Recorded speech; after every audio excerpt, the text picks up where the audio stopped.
Vamos conversar agora sobre a enterite proliferativa suína, também conhecida como ileite. No dia a dia, no campo, o pessoal costuma chamar mais por ileite, que é mais fácil, mas o nome convencional é enterite proliferativa suína. Bom, essa é uma diarreia que acomete os animais na fase de recria e terminação e pode acometer também reprodutores, e ela pode se tornar crônica dentro do rebanho. Sempre que uma enfermidade é crônica, os prejuízos passam a ser muito significativos, né? Quando é um caso de uma diarreia autolimitante, que às vezes dura uma semana, embora tenha prejuízos e possam acontecer mortes, quando a enfermidade ela se torna crônica, aí os prejuízos são muito mais notáveis. Então, a doença entérica transmissível, de alta prevalência, e ela cura-se com duas formas, né? Uma aguda, que é morte em animais adultos jovens.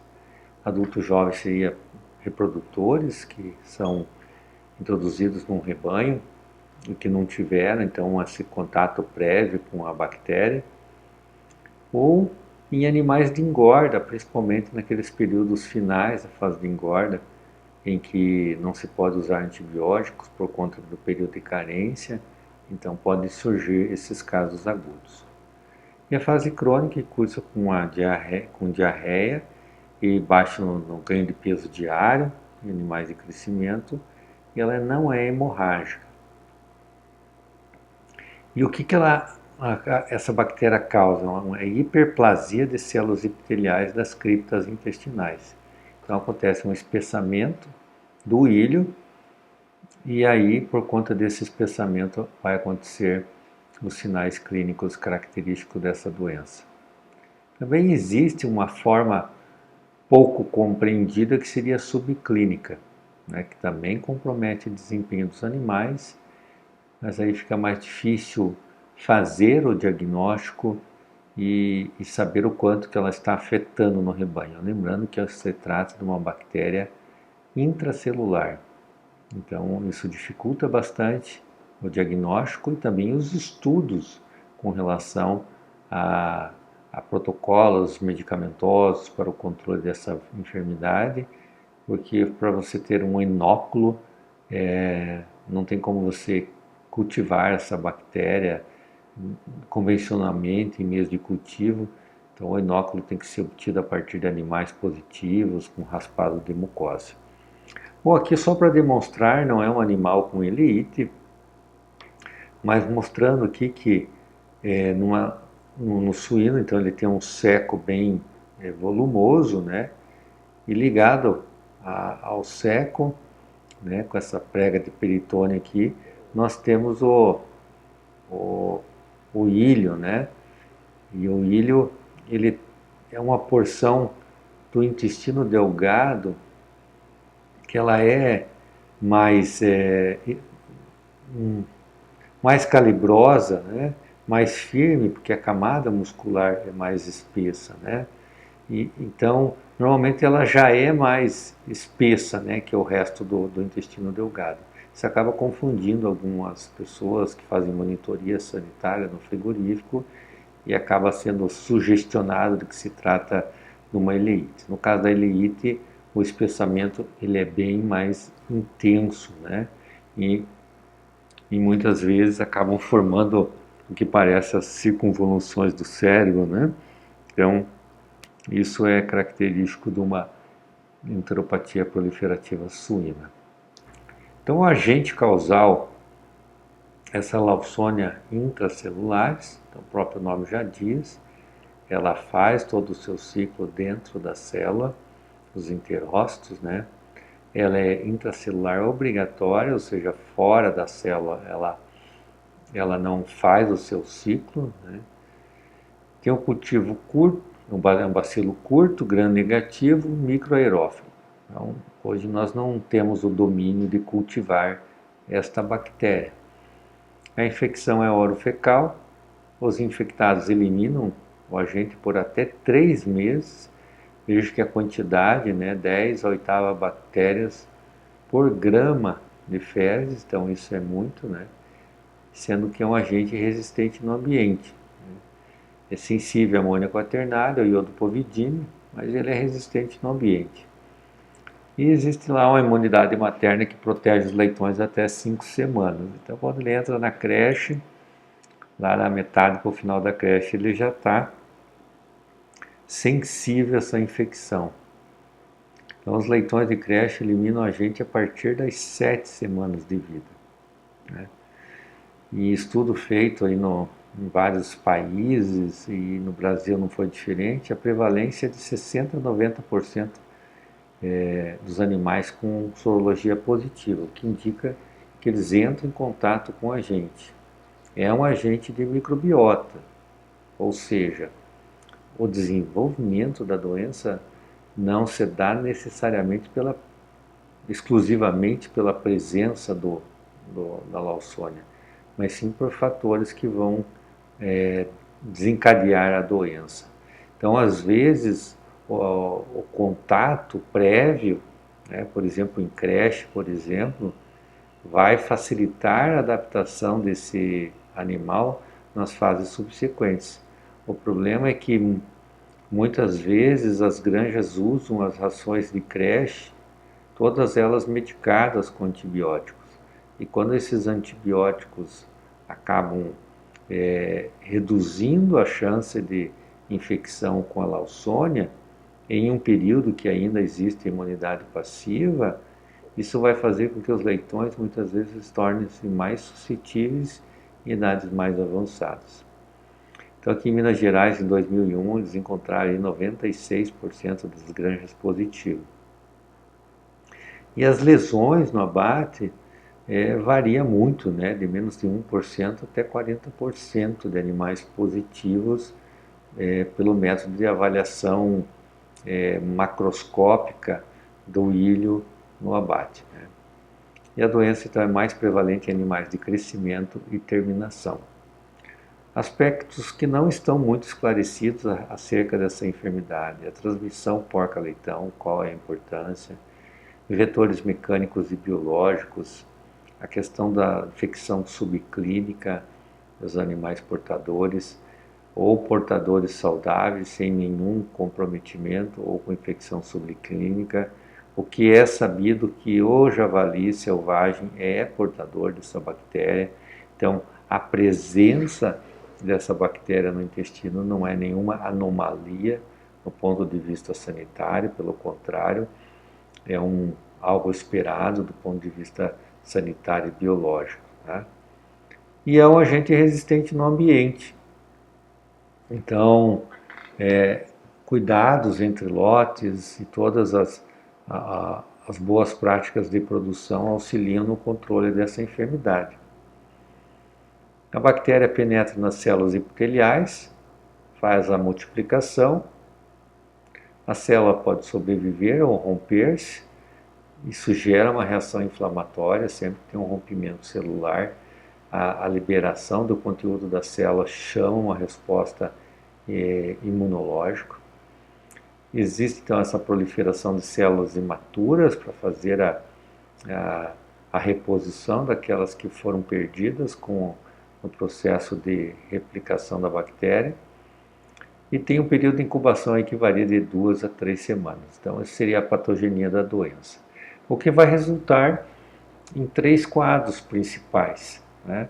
O subclínico, sem diarreia, mas com redução de desempenho, pouco compreendido pela suinocultura.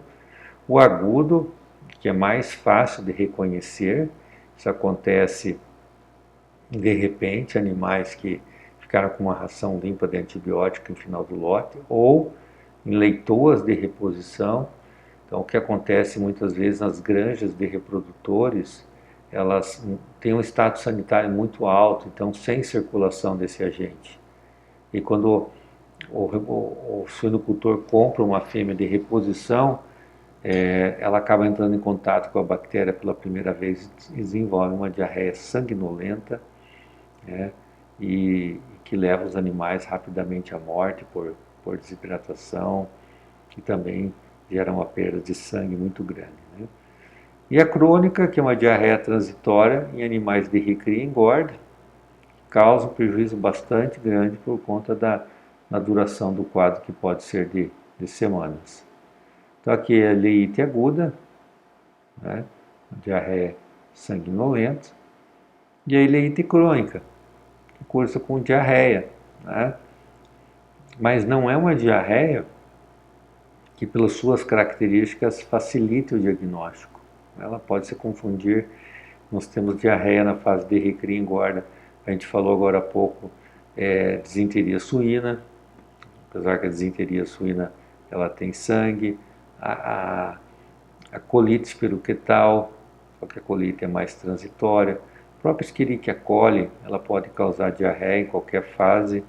A salmonela também pode causar diarreia em vários momentos, a gente não falou dela, vai falar em outro momento quando a gente for comentar sobre salmonela. Então, o quadro clínico pode se confundir com outras enfermidades, daí a importância do diagnóstico, né? E, no caso, havendo mortes ou em se fazendo a eutanásia, porque não é uma doença que facilmente causa morte, como é o caso na fase hemorrágica, então tem que ser escolhido alguns animais que tenham passado por um bom tempo já com o quadro clínico, para fazer então a necrópsia, né, a eutanásia necrópsia, para buscar as lesões, né? A monitoria de frigorífico também auxilia. E aqui a gente vê aqui no intestino em que o ilho está com uma parede espessada, que é uma característica aí no caso da ileite na forma crônica. Como nós podemos fazer o diagnóstico? O PCR é uma das técnicas de se fazer o diagnóstico, uma vez que nós não temos a opção de fazer o isolamento, porque, como já foi falado, é uma bactéria intracelular. Nós temos que colher fezes da ampola retal, de 10 a 20 animais com diarreia. A gente sempre tem que cuidar para não colher diarreia de um animal só, ou de dois. A gente sempre tem que escolher um grupo grande para aumentar a chance de detecção. É um exame de baixa sensibilidade, fala-se de 40% a 70%, então pode dar um falso positivo. O histopatológico, aí no caso a eutanásia de 2 ou 3 animais com um quadro clínico característico. E o sorológico e imunofluorescência são de alta sensibilidade e especificidade, ou seja, é uma prova mais barata e que te dá um resultado mais fidedigno. Para que eu posso usar o sorológico? Principalmente para rebanhos que a gente já sabe que tem a elite, para saber qual é o momento de soroconversão e usar estrategicamente produtos na ração, antibióticos, antes desse período de soroconversão, evitando que o quadro clínico apareça. Então é mais com uma estratégica, né? No controle que usa antimicrobianos, vou mostrar depois no próximo slide uma lista de antimicrobianos que pode ser usado. E existe uma vacina no mercado mundial, ela existe aqui no Brasil, uma vacina viva via água. Ela não é largamente utilizada por duas questões. O resultado, né, o ROI, o retorno sobre o investimento dessa vacina, depende do desafio. Então, para alguns rebanhos, não vale a pena usar. Mas isso é uma questão, uma questão sempre que eu posiciono uma vacina, eu tenho que analisar qual é o problema daquele rebanho, né? Não é que toda vacina é vantajosa. Então, para um rebanho que tem um desafio que causa prejuízo econômico com a ileite, a vacina pode ser uma solução. Ela pode trazer um retorno econômico positivo. Mas a vacina é viva, então tem que ter todo um cuidado com relação à água, com não ter cloração, o não uso de antimicrobiano durante o tratamento, né? A aplicação dessa vacina é um período recomendado pelo laboratório farmacêutico, senão acaba inativando a vacina. As drogas mais usadas na rotina da suinocultura são essas, né? Não só para a Lawsonia, mas também para os patógenos respiratórios e outros patógenos entéricos na suinocultura. Os protocolos de medicação, né? Existem opções de uso contínuo na ração de creche, recria e terminação. Muitas granjas fazem isso e isso é um problema porque tem um custo, né? Não é do ponto de vista ambiental, não é interessante um uso tão contínuo de antibiótico. Não é necessário também do ponto de vista biológico. Os animais têm que ter umas janelas de exposição aos patógenos para que eles adquiram então imunidade contra eles, são as famosas janelas imunológicas. Então, o uso contínuo de ração de creche e a terminação com antibiótico acaba gerando animais mais suscetíveis, e aí em período de retirada desse antibiótico os surtos são inevitáveis. O ideal é trabalhar com pulsos, com ração medicadas por 2 semanas, a cada 3 semanas, ou se fazer, no caso, a sorologia e conhecer os momentos de maior desafio e medicar a ração antecipadamente e somente se necessário. E animais de reposição, dependendo do desafio, né, do histórico deles desenvolverem a doença no rebanho onde eles estão sendo alojados, né, aí tem que ser medicado 2 a 3 semanas após o alojamento, né, porque dá um período aí para o animal se adaptar, e conhecer qual é o melhor momento de medicar vai depender do histórico da granja. Então talvez aqui possa ser tarde e a medicação tenha que ser mais antecipada. E com isso nós finalizamos essa aula, lembrando que as informações complementares estão na apostila de doença dos suínos que foi entregue para vocês. Até a próxima aula.